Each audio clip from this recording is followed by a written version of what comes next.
Oh, Vicky joins us now, and it's heartbreaking. I mean, seeing that was Sorry. 4 days after, I think, that footage was taken from finding out. So, obviously, still incredibly raw. Yeah, that was really difficult watching that back. I bet. I think as well, I realise I'm a very ugly crier. Well, you were going through a lot of pain, and you weren't ugly at all, no. The decision, I guess, to continue with the documentary and let the cameras into, as we can see there, an extremely painful personal moment into your life. Why carry on? I know it was a bit of a controversial decision, and I have had to answer that question a number of times on social media because it's faced some criticism. Only thing I can say is the wheels were already in motion for me to make this show. Granted, it was such a different sort of subject matter. It was meant to be about love and my wedding and everything. But it was also meant to be about my life. And just when my chips were down and things got hard, I'm not the type of person to just throw in the towel. I was building a relationship with TLC, with the production company, and I didn't want to waste anyone's time. I didn't want to throw it all away.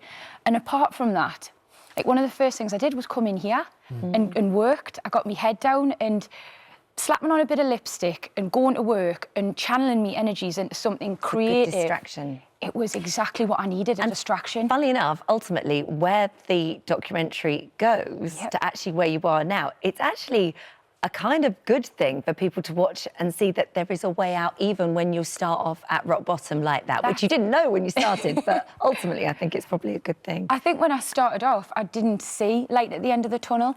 There's a lovely little bit in it where my mum sort of says, like, she doesn't know at the minute there's life after John, but there will be.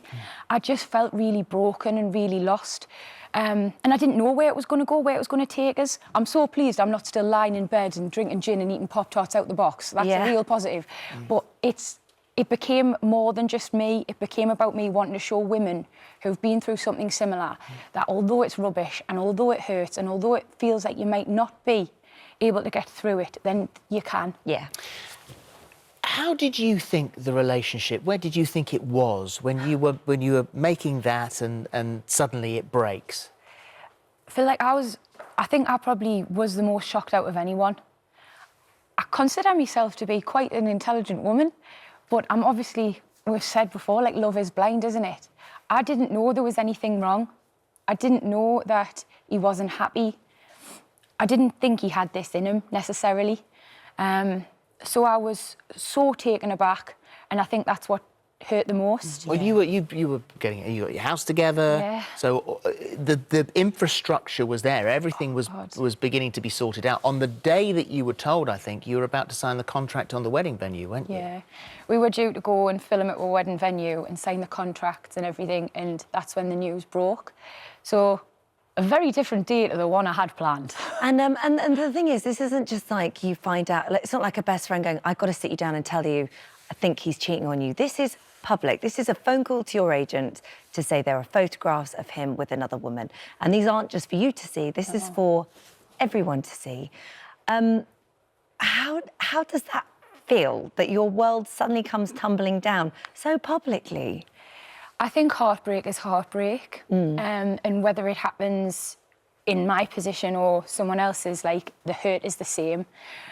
It made us deal with it differently. I would have had a lot more duvet time if I didn't know everyone was watching. Yeah. But it just felt like I was trying to set an example, and I didn't want to let anybody win. That sounds so silly and vindictive, but I just felt like I had to take control. Yeah. He'd taken away so much stuff, like, I didn't have a future. Yeah, I didn't have a fiancé anymore. I didn't really have, because I considered him my best friend. So I didn't have that either. Sorry. And then the future I had planned for as well. So it felt like I had to take control of my career. And again, and for me, I think this is probably the biggest betrayal, actually, because what he did, and that's unforgivable. But then you try and call him and speak to him, and there is little, if any, contact, no explanation. We've spoke probably a handful of times, and he has instigated most of that sort of contact, to be fair. Okay. What sort of contact? It's not positive. He's not really remorseful. There's no guilt or contrition. It's, he doesn't think he's done anything wrong. Well, we reached out to him and he hasn't replied. So as far as those pictures and the videos and things were concerned, he thinks that was okay in your relationship. He says he didn't cheat, he hasn't done anything wrong. He actually said that he was set up and it was sort of my fault because of the position I'm in, if that makes sense. So do you think, had those pictures never surfaced, that you'd have been blissfully unaware? Ignorant, I think is the word. And continuing with this, I mean, I know it doesn't feel like with the pain and everything, but in a way, is there a part of you that goes, thank God you found out now, rather than being a year, 2 years, you could have had children together? Yeah, oh, yes, all right. Like, I think the most common used phrase I've had said to us throughout this entire thing is you've dodged a bullet. It's hard to see it at the time when you're hurting and you're angry and you just wish you could turn back time and he hadn't done it and you were still happy and together. But if this is something that he's had in his locker, it's better I knew now, before I was married to him, before I had kids, because then I would be making a decision not only for myself, but bearing my children in mind, and it could have been a different one. Yeah, there was talk in the papers about the ring. What's happened with that? He wants it back. And are you going to give it to him back? Yeah. Are you? God, of course you can have it back. What am I going to do with it? Sell it. I haven't got the heart to sell it. Like, I feel like I want to move on. The show's on tonight, and as of tomorrow, I don't want to talk about him anymore. Yeah. Do you know what I mean? How do you feel about him now? Oh, I feel like a whole mixture of things, Phil. Do you still love him? No, I don't love him, but I'm not quite at indifferent. Like, I think that's the opposite of love. Often people think it's hate. It's absolutely not. I still feel angry for what he did. And I'm looking forward to the day where I can just completely forgive him and just say, like, thank you for doing what you did. Well, next time you come in here, we won't ask you a single question. No, we won't. We won't. Well, and the other thing that's really tough about a breakup like this, and because you're such a lovely person, Vicky, and you're a very strong lady. And when I read it this morning, I was like, oh, and it makes me cross because how you felt about yourself. Yeah. And you started to question everything. And maybe if I was skinnier, maybe if I was this, maybe if I could have been better. And you're still a little bit at rock bottom with that. I think when something like this happens, it's never happened to me before. It's a whole new sensation, a one that I hope I never have to go through again. But yeah, you blame yourself. And I did question myself, Holly. I thought, if I was thinner, maybe he would have loved us. Or if I looked more like those girls, maybe he wouldn't have done what he did.